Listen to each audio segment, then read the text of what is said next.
Hãy tưởng tượng một cô gái sinh ra trong gia đình có mẹ là diễn viên, bố làm kinh doanh, học kinh tế, chương trình quốc tế, tiếp tục học cao học về điện ảnh, đóng phim từ năm 17 tuổi, mở thương hiệu thời trang riêng, đi Paris Fashion Week và trở thành một trong những gương mặt girl love nổi tiếng nhất châu Á. Nghe giống phần giới thiệu nhân vật nữ chính trong tiểu thuyết tổng tài đúng không? Chỉ thiếu đoạn cô ấy bước xuống từ trực thăng rồi nói: "Từ hôm nay tôi sẽ mua lại công ty này." Nhưng không, đây là Orm Cornafat. Một cô gái ngoài đời có thể xuất hiện với váy hiệu sang chảnh, nhưng 5 phút sau lại cười lớn, chạy nhảy và phát ra năng lượng giống một chú cún vừa được mở cửa chuông. Orm có tên đầy đủ là Cornafat Sethrathanapong. Cô sinh ngày 27 tháng 5 năm 2002 tại Thái Lan. Tính đến tháng 7 năm 2026, Orm đã 24 tuổi. Vâng, mới 24 tuổi thôi. Trong lúc nhiều người ở tuổi này vẫn đang tranh luận tối nay ăn cơm hay ăn mì, Orm đã có một danh sách nghề nghiệp gồm diễn viên người mẫu, gương mặt quảng cáo, chủ thương hiệu và nhân vật khiến fandom quốc tế mất ngủ vì một cái nhìn dài hơn bình thường khoảng nửa giây. Orm là con gái lớn của nữ diễn viên Khoi Naruemon Pongsuphap. Mẹ cô đã hoạt động trong làng giải trí Thái Lan nhiều năm. Orm còn có một em trai nhỏ hơn 7 tuổi. Vì mẹ là diễn viên, nên nhiều người tưởng con đường của Orm chắc được trải thảm đỏ từ phòng khách đến thẳng phim trường. Thực tế lại không đơn giản như vậy. Trong một cuộc phỏng vấn của hai mẹ con Orm kể cô từng đi casting mà người phụ trách không biết cô là con của Khoi Naruemon. Cô trúng vai nhờ phù hợp với nhân vật. Sau khi biết thân phận thật, người trong đoàn mới ngỡ ngàng theo kiểu: "Ủa, con nhà này mà sao không ai báo trước, để tôi còn chuẩn bị biểu cảm." Orm bước vào ngành giải trí từ khi còn học trung học. Vai diễn đầu tiên của cô là Nook trong series Hotel Stars năm 2019. Khi ấy, Orm mới khoảng 17 tuổi. Hotel Stars kể về nhóm sinh viên thực tập trong ngành khách sạn. Đây chưa phải vai khiến mạng xã hội nổ tung, nhưng nó là cánh cửa đầu tiên. Năm 2020, Orm ký hợp đồng với Channel 3 và bắt đầu đi qua giai đoạn mà mọi diễn viên trẻ đều phải trải nghiệm. Nhận vai phụ, học cách đứng trước máy quay, chờ đến lượt quay, đi quay lại một cảnh, và phát hen nụ cười tự nhiên nhất thường xuất hiện đúng lúc đạo diễn chưa bấm máy. Điều thú vị là Orm lúc nhỏ không phải một đứa trẻ quá dạn dĩ. Mẹ cô kể Orm từng rất nhút nhát. Cô ngại nói chuyện với người lạ, thậm chí có thời điểm còn không dám tự loại món ăn. Nhưng ở nhà, Orm lại thích quay video làm nội dung và tự sáng tác những bài hát hoặc câu thơ vui. Nói đơn giản, cô có sẵn năng lượng nghệ thuật, chỉ là lúc đó năng lượng đang để chế độ riêng tư. Đến khi vào nghề, chiếc công tắc mới được bật lên. Và bật hơi mạnh. Gia đình Orm không ép cô phải nối nghiệp mẹ. Mẹ cô nói, điều quan trọng nhất là kỷ luật và hoàn thành trách nhiệm. Orm cũng thừa nhận, mẹ không bắt cô chọn nghề diễn. Cô từng học khối ngôn ngữ, nhưng lại làm toán khá tốt. Cuối cùng, Orm theo học chương trình kinh tế quốc tế tại Đại học Srinakarin-Virot. Một người nói chuyện nhanh như gió, đóng phim tình cảm và học kinh tế. Đây là tổ hợp khiến người khác không biết nên hỏi về diễn xuất lãi suất hay cách khiến chị bác sĩ Falada hết giận. Orm hoàn thành bằng cử nhân kinh tế, rồi tiếp tục học cao học liên quan đến điện ảnh và truyền thông số tại chính Đại học Srinakarin-Virot. Cô từng chia sẻ rằng nhà trường hỗ trợ để cô cân bằng việc học với lịch làm việc. Khi không thể lên lớp đầy đủ, cô trao đổi để nhận thêm bài tập và hoàn thành nghĩa vụ học thuật. Chi tiết này nghe nhẹ nhàng, nhưng thử tưởng tượng, sáng quay phim, chiều chụp quảng cáo, tối đọc tài liệu cao học. Tôi chỉ đọc lịch trình thôi đã cần nằm xuống thở bằng bụng. Trước khi The Secret of Us xuất hiện, Orm đã có nhiều năm tích lũy vai diễn. Cô tham gia Game of Outlaws với vai Anya. Đây là nhân vật có hoàn cảnh nặng nề và khác khá xa tính cách ngoài đời của Orm. Cô cũng xuất hiện trong From Zero to Hero Potion of Love và Eclipse of the Heart. Nhưng vai này giúp Orm học cách xử lý nhiều kiểu nhân vật thay vì chỉ dựa vào ngoại hình sáng màn ảnh. Năm 2023 là một cột mốc quan trọng. Orm xuất hiện trong To the Moon and Back, tên Thái là Matalada, với vai Riri. Đây là người bạn thẳng thắn vui vẻ và rất được khán giả yêu thích. Mẹ Orm từng nói, Riri gần với con gái ngoài đời đến mức cô gần như không cần thay đổi quá nhiều. Riri có vẻ ngoài mạnh mẽ, phản ứng nhanh và mang năng lượng tích cực. Nói cách khác, đoàn phim chỉ cần đưa Orm vào trường quay chỉnh ánh sáng, rồi để cô hoạt động ở chế độ mặc định. Rồi tháng 6 năm 2024, The Secret of Us lên sóng. Đây là series Girl Love đầu tiên được Channel 3 đầu tư và phát sóng như một dự án chính thức. Orm vào vai Earn Sanitada, một nữ diễn viên trẻ quay lại tìm cách hàn gắn với người yêu cũ là bác sĩ Falada.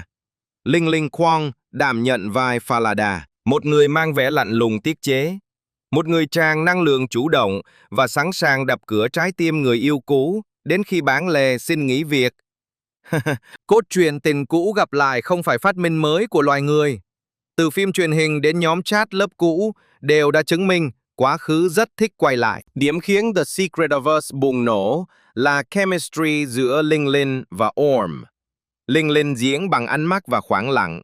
Orm kéo cảm xúc ra ngoài bằng giọng nói, nét mặt và chuyển động. Hai cách thể hiện đối lập ghép lại rất vừa. Nó giống một người cố khóa cửa, còn người kia đã mang theo chìa khóa, thợ sửa khóa và đồ ăn để ngồi chờ. Earn cũng là vai phù hợp với thế mạnh của Orm. Nhân vật có sự tự tin của một người nổi tiếng, nhưng vẫn mang tổn thương tình cảm. Earn có thể tinh nghịch bướng bỉnh, rồi chuyển sang đau lòng trong cùng một cuộc đối thoại. Orm không chỉ cần dễ thương, cô phải khiến người xem tin Earn thật sự hối hận và muốn lấy lại mối tình cũ. Khi phim phát sóng, Linh Orm nhanh chóng trở thành một trong những cặp đôi Girl Love được nhắc đến nhiều nhất. Fan meeting, quảng cáo và sự kiện quốc tế liên tục xuất hiện. Chiếc thuyền chưa kịp hạ thủy đã được fandom lắp động cơ phản lực. Nhưng thành công của Linh Orm cũng tạo ra một vấn đề quen thuộc. Khán giả bắt đầu nhìn mọi hành động của Orm qua mối quan hệ với Linh Linh. Orm cười thì fan phân tích người làm cô cười. Orm nhìn sang bên phải thì người ta kiểm tra xem Linh Linh có đứng ở đó không. Orm im lặng vài giây thì mạng xã hội chuẩn bị hội thảo với chủ đề sự thay đổi năng lượng trong ánh mắt của em bé. Đây là cái giá của một couple quá nổi. Hai diễn viên vẫn là hai cá nhân, nhưng fandom có thể vô tình gom họ thành một sinh vật hai đầu tên Linh Orm. Sau The Secret of Us Channel 3 tiếp tục giao cho Linh Linh và Orm dự án thứ hai là Only You. Phim lên sóng năm 2025. Lần này Orm vào vai Ira, một nữ thần tượng đang lên. Linh Linh vào vai Tawan, nữ vệ sĩ có nhiệm vụ bảo vệ cô. Nếu Falada và Earn là tình cũ, kéo nhau ra khỏi đống tổn thương, Tawan và Ira lại là câu chuyện vệ sĩ cố giữ khoảng cách với người mình bảo vệ. Cố thôi! Còn giữ được hay không thì ngay từ poster đã có câu trả lời. Only You cho Orm cơ hội thể hiện hình ảnh khác. Ira là ngôi sao trẻ, nên Orm phải hát biểu diễn và mang khí chất của người quen sống trước công chúng. Phim cũng có yếu tố hành động và nguy hiểm, nhịp kể khác hẳn The Secret of Us. Dự án này chứng minh Channel 3 không chỉ muốn tái sử dụng Linh Orm trong một công thức. Họ hiểu rằng nếu cứ cho hai người chia tay rồi quay lại mãi đến series thứ 5, bác sĩ tâm lý của nhân vật cũng xin tăng lương. Năm 2026, Linh Orm tiếp tục đóng chung trong series thứ 3 mang tên In Love Forever. Tên Thái có thể hiểu là vẽ giấc mơ ngày cưới. Orm vào vai Nin. Câu chuyện không dừng ở giai đoạn tán tỉnh. Nó đi thẳng vào hôn nhân, gia đình và mâu thuẫn với người mẹ không dễ chấp nhận mối quan hệ của hai cô gái. Đây là bước phát triển hợp lý. The Secret of Us hỏi liệu tình cũ có thể quay lại. Only You hỏi tình yêu có vượt qua ranh giới nghề nghiệp không. In Love Forever hỏi một câu đáng sợ hơn, yêu nhau rồi thì sống chung với gia đình hai bên thế nào. Ngoài phim ảnh, Orm bước rất nhanh vào lĩnh vực thời trang. Cô hợp tác với nhiều thương hiệu quốc tế và xuất hiện tại các sự kiện lớn. Năm 2025, Orm tham dự Paris Fashion Week cùng Dior. Theo thống kê được, Vogue Business dẫn lại cô tạo ra khoảng 23,4 triệu đô la giá trị truyền thông cho show Dior Xuân Hè 2026 và trở thành influencer đóng góp nhiều nhất cho thương hiệu tại sự kiện đó. Đọc con số này xong, tôi đã kiểm tra lại tài khoản của mình. Nó vẫn giữ vững phong độ, tạo ra giá trị truyền thông bằng không. Cuối năm 2024, Orm ra mắt thương hiệu thời trang Keep Silent. Cái tên có nghĩa là giữ im lặng, trong khi chủ thương hiệu lại nổi tiếng vì năng lượng nói chuyện không có nút giảm âm lượng. Có thể đây là chiến lược cân bằng vũ trụ. Keep Silent theo phong cách đường phố trẻ trung và gần với cách ăn mặc thường ngày của Orm. Việc mở thương hiệu cho thấy nền tảng kinh tế của cô không chỉ dùng để trang trí trong phần tiểu sử. Orm cũng được biết đến là người rất gần gũi với gia đình. Cô thường xuất hiện cùng mẹ và không giấu việc mẹ hỗ trợ trong công việc. Hai mẹ con có cách nói chuyện giống bạn bè. Họ trêu nhau, phản biện nhau và chia sẻ nhiều chuyện đời thường. Orm từng nói cô hay gửi ảnh để báo cho mẹ biết mình đang ở đâu, ăn gì và đi cùng ai. Đây là phiên bản trưởng thành của câu "còn tới nơi rồi", chỉ khác là có hình ảnh độ phân giải cao và đôi khi người gửi đang đứng ở thảm đỏ quốc tế. Mẹ Orm mô tả cô là người mạnh mẽ, có kỷ luật và khá độc lập. Orm thích nhà cửa gọn gàng. Cô còn có thói quen thích mang tất và không thích đi chân trần. Đúng vậy, người có thể khiến hàng triệu fan la hét, lại có một đối thủ truyền kiếp là cảm giác bàn chân chạm trực tiếp xuống sàn. Mỗi siêu sao đều cần một điểm yếu. Superman có kryptonite.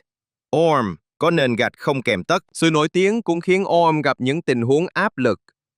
Tháng 8 năm 2025, một buổi ký tặng ở Trường Sa, Trung Quốc gặp vấn đề tổ chức. Số lượng quyền lợi dành cho fan bị cho là vượt quá thỏa thuận. Chương trình kéo dài nhiều giờ và Orm phải tiếp tục tương tác trong tình trạng mệt mỏi. Cô bật khóc trên sân khấu nhưng vẫn cố hoàn thành phần việc với người hâm mộ. Channel 3 sau đó cho biết đơn vị tổ chức không tuân thủ đầy đủ thỏa thuận và phía đài đã yêu cầu dừng hoạt động để xử lý. Điều khiến Orm phát triển nhanh không chỉ là ngoại hình hoặc một couple thành công. Cô có khả năng thích nghi. Cô đi từ vai phụ sang vai chính. Cô chuyển từ phim truyền hình đại chúng sang Girl Love. Cô học kinh tế rồi học thêm điện ảnh. Cô làm diễn viên nhưng vẫn mở thương hiệu. Cô có thể xuất hiện trong cuộc phỏng vấn nghiêm túc, rồi 5 phút sau biến hậu trường thành khu vui chơi. Orm vẫn còn trẻ, và sự nghiệp của cô đang ở giai đoạn mở rộng. Cô chưa phải một diễn viên hoàn hảo. Một số vai diễn vẫn dựa nhiều vào năng lượng tự nhiên của cô. Nhưng thử thách lớn hơn sẽ đến khi Orm nhận nhân vật trầm hơn, khó đoán hơn, hoặc không có sự hỗ trợ từ chemistry quen thuộc với Linh Linh. Nhưng đó cũng là lý do hành trình này đáng theo dõi. Khán giả đã thấy Orm từ một cô gái nhút nhát không dám gọi món, trở thành người đứng trước hàng nghìn fan quốc tế. Phần tiếp theo sẽ trả lời cô có thể đi xa đến đâu khi không còn chỉ được giới thiệu là em bé của Linh Orm. Tóm lại, Orm Konafat là sự kết hợp khá hiếm. Cô có nền tảng gia đình vững, nhưng vẫn đi casting và tích lũy vai nhỏ. Cô học kinh tế nhưng chọn diễn xuất và tiếp tục nghiên cứu điện ảnh. Cô nổi tiếng nhờ Girl Love nhưng đang mở rộng sang thời trang và kinh doanh. Cô có vẻ ngoài sang trọng nhưng tính cách lại giống người có thể cười ngã khỏi ghế vì một câu đùa nhạt. Và có lẽ đó là lý do Orm được yêu thích. Khán giả không chỉ nhìn thấy một nữ diễn viên đẹp, họ nhìn thấy một người luôn chuyển động, luôn học và không ngại thể hiện sự vụng về hoặc cảm xúc thật. Giữa một ngành giải trí đầy hình ảnh được kiểm soát, Orm vẫn giữ được cảm giác sống động. Cô có thể là Earn đang cố lấy lại người yêu cũ Ira, được vệ sĩ bảo vệ Nin đang chiến đấu cho cuộc hôn nhân, hoặc CEO của Keep Silent. Nhưng khi máy quay hậu trường bật lên, cô vẫn là Orm, một cô gái nói nhanh cười lớn, yêu gia đình, làm việc nhiều và có khả năng khiến một cái nắm tay trở thành đề tài nghiên cứu quốc tế. Đó là tất tần tật về Orm Konafat tính đến tháng 7 năm 2026. Còn chuyện Linh Orm có thật hay không thì xin phép để hai người trong cuộc tự trả lời. Chúng ta không cần mang kính hiển vi soi ánh mắt thêm nữa. Kính hiển vi còn phải làm việc trong ngành sinh học. Việc của chúng ta là xem phim ủng hộ dự án và nhớ rằng sau mọi nhân vật được ship nhiệt tình vẫn là hai con người có sự nghiệp riêng. Nếu thấy bữa ăn nhẹ cho não hôm nay đủ ngon, hãy nhấn đăng ký kênh. Lần sau chúng ta sẽ tiếp tục mở hồ sơ một nhân vật khác trước khi fandom kịp viết tiểu sử dài hơn cả luận văn cao học của người ta.